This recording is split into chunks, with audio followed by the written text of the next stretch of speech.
High, আবার একটা নতুন রান্না নিয়ে আপনাদের সামনে চলে এলাম। আজকে আমি বানাবো মোচা বাটা। প্রথমে কড়াইতে তেল দিয়ে তার মধ্যে ফোড়নে দিলাম 5 ফোড়ন আর শুকনো লঙ্কা। দেখুন, তারপরে পেঁয়াজটা দিয়ে দিয়েছি। হালকা লাল হওয়ার পরে একটু লবণ দিয়েছি যাতে পেঁয়াজটা গলে যায়। তারপরে একটু আদা বাটা দিলাম, দিয়ে মোচাগুলো দিয়ে দিয়েছি। এটা পুরোটা মোচা ছিল না, অল্প একটু কলা ধরে গেছিল। তারপর একটু সামান্য চিনি দিলাম স্বাদের জন্যে।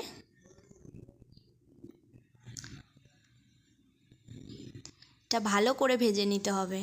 তারপরে রসুনটা দিলাম, একটু পরেই রসুনটা দিলাম, কেননা এই ভর্তা জাতীয় জিনিসগুলোতে না